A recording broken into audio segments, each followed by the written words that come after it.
y'all. The story continues. So, I do want to rewind just a little bit back whenever I was pregnant.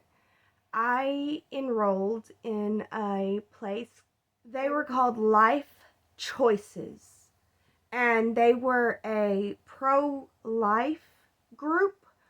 And I would go to them, and they would give me parenting classes.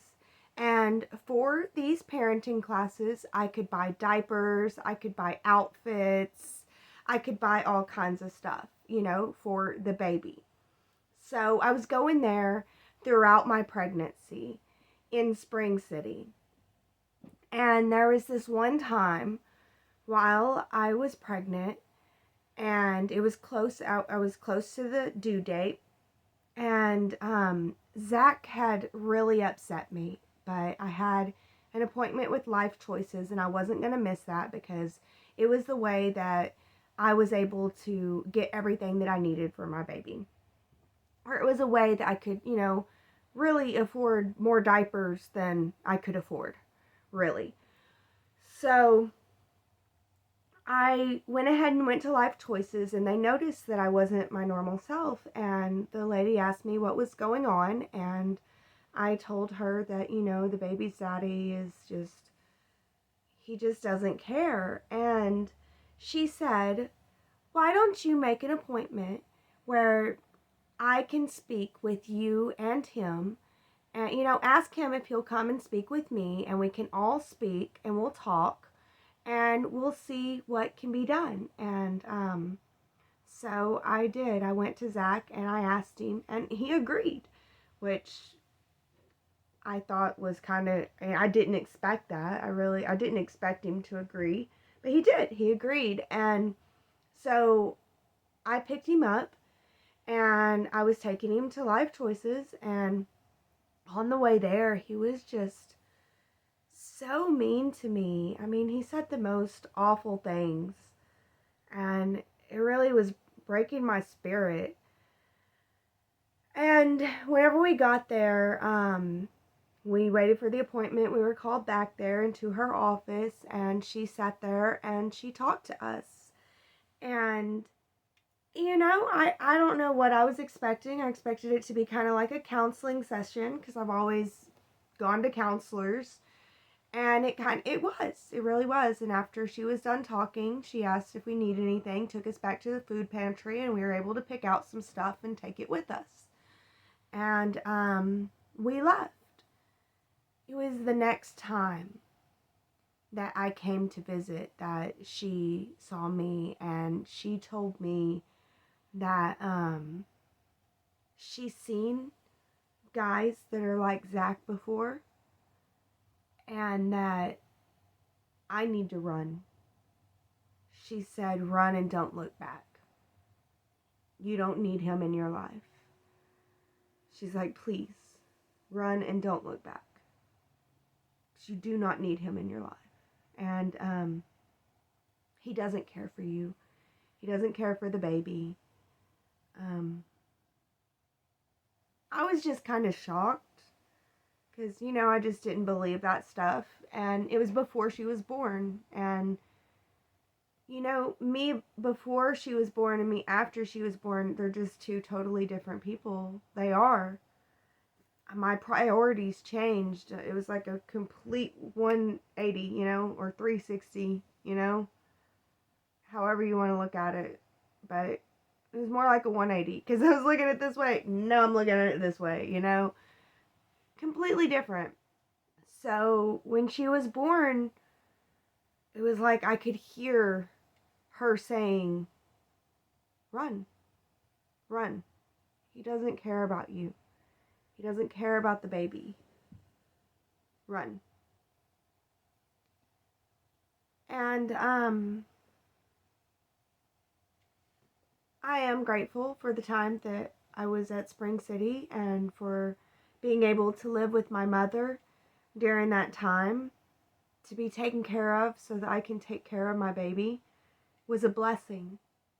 And then I was ready to go back with my life with now my baby, And so I went back to the college city and where my dad lived, and I stayed with him for a little while, but my brother and his girlfriend, we got a place together. And one of the funniest stories that from this place, because at this place, we didn't have any pets or anything, but we did have barbecues and we'd get together with neighbors and stuff very often. But there were a lot of baby toys, and with baby toys they make noise, and things like that don't get on my nerves. What gets on my nerves about repetition and noises and stuff like that is people it getting on their nerves. When it gets on somebody's nerves around me, then it also gets on my nerves. And so it's just, I'm weird like that.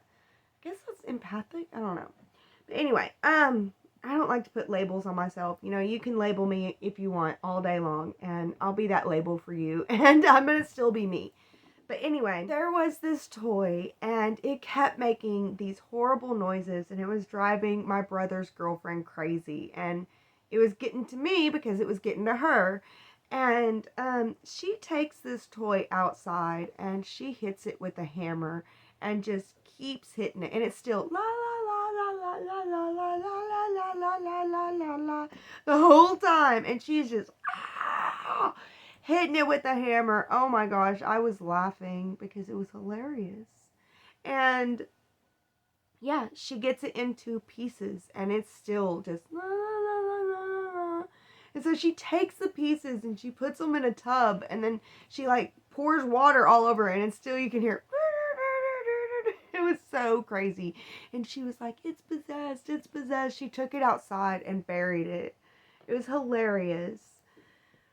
But yeah, I'm not sure that I get along well with roommates. Back then, I didn't look at it that way, but I did not get along well with her. And she ended up moving, and whenever she moved, my brother did too, and that was where I was paying most of the rent. And I had met this couple, Brianna and Mark, and I think I've told you about them in my previous videos. And they came over, but they weren't really fulfilling their end of the deal. And come Christmas time, it was my baby's first Christmas, and her 1 year birthday. And I don't know, I guess I could just tell that things were falling apart at that place, and I just didn't want to have a part of it. So I left. I took off to Spring City. I did a little birthday party at my grandmother's house for my baby, where we had a little 1 year old birthday cake, and we took pictures, and we let my baby eat the cake and everything. And then I went to Spring City, and I really just chilled out. I didn't really hang out with Jerica much this time. I hung out with my brother because he had a best friend who had just gotten married, and she had a baby that was my baby's age. A baby. We both had baby girls, and I would be over there a lot, and we would just be taking care of our babies, really not doing much, just chilling and relaxing. And then it was Christmas time, and I decided to go to my house. I'm trying to explain how I'm going to tell this story, because it's just, I was coming from Spring City, and it was Christmas Eve, and I was getting ready to go to my grandmother's house with my baby to celebrate Christmas. And whenever I got to the trailer with Brianna and Mark, there were 2 other guys in there.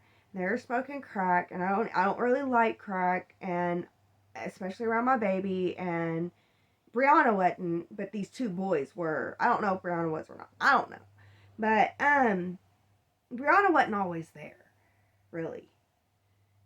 But so I talked to her, and she was like, yeah, I want them to go. And I was like, I do too. So I called my dad, and I was like, we've got to get these guys out of my plates. We got to get them out of the house. They've got to go. And they weren't listening to me. They were just laughing at me like, what are you going to do? What are you going to do? And I was like, I will do something. So I call my dad and I'm like, you got to come kick these guys out of my place. And then he calls me back and he says, I'm not going to jail. I'm sorry, I'm not going to go to jail. If I kick them out, I'm going to go to jail. So what I'm going to do is I'm going to call the police. So I want you to know that I'm calling the police. So I got a heads up that the police were being called. So what I did, because I did back then, I was beginning to sell for Larry and Robert again. And I would sell not a whole lot. It wasn't a whole lot at all, but I would sell out of, I had this big poofy jacket and I would sell out of my jacket. And I also had a lockbox that I would carry around or I'd keep at my house and I would keep everything in that. Well, I knew that the cops were coming, so I took my lockbox in my bedroom. My bedroom had been locked up while I was gone and everything. And I took my jacket. I had 2 jackets. So I took the one that I always do all over to my neighbor's house. And I was like, look, the cops are coming to my house. They shouldn't even affect your house. It'll all be good. I put it in their back room. No issues. And then I went and got my other coat. And sure enough, the cops came and they kicked them out. And they said that I'm a drug dealer. And, they did find some drugs on them. They said that I'm where they get it from. I'm the drug dealer. Yeah. That, yeah. I'm where they get it from. That it's all, they even said that it's all in my coat. I keep it in my coat and my lockbox. That's what they told them. And the cops were like, are you your drug dealer? I'm like, no, not at all. And they were like, well, we know that you are, and da-da-da-da-da. And they went to search in my home. And my uncle is also a police officer. He is a police officer at this time.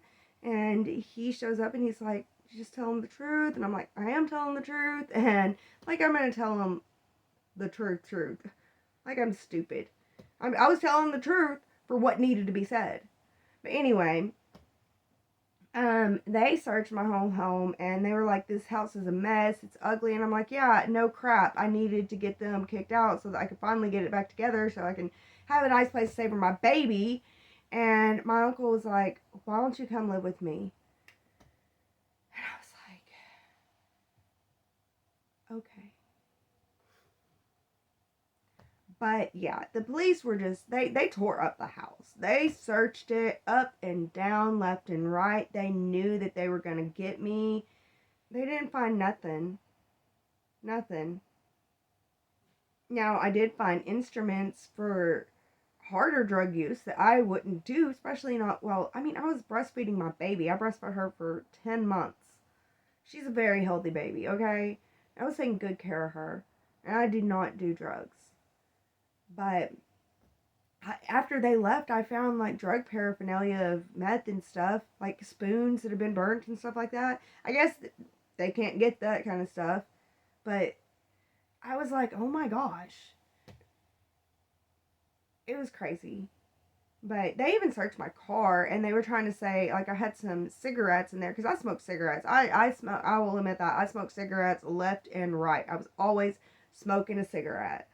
But yeah, I had taken some tobacco out of a cigarette and, jerry rigged some stuff up, and they were trying to say that tobacco in my car was marijuana, and I was like, whatever, how big of a charge is that then? And it really isn't, because it just was some sprinkling of tobacco. And if they would have done tests and taken it all the way to court, then it would have been an issue, and they knew that. So they eventually left. I mean, they did give me a hard time. It was kind of crazy, but I didn't give a cluck. I didn't care. Why should I? Anyway, that was Christmas Eve. It was literally Christmas Eve. My baby's first Christmas. I don't know if she knows that. But yeah, so, and then we went and we did Christmas, and I moved in with my uncle for a little while, and I can't believe it, but yeah, I did. I moved in with my police officer uncle, and I was still a pothead. I mean, very much so, and I was still smoking cigarettes. I couldn't smoke in the house, but I would go outside and smoke. And I would be gone a lot because I would want to be gone to smoke, you know? I mean, I don't know. To me, a home is not a home unless you can sit down and smoke and relax in your home. So I guess, you know. But I did live with him and I did make some fumbles. So we'll get to that in the next episode, I guess you could call it. Next video. But thank you so much for watching. Thank you for being here. Thank you for listening. You made it to the end of the video. You get a cookie. Oh, sorry, I can't give you a cookie. But anyway, thank you guys so much. And as always, be blessed with love. My story. That's all she got.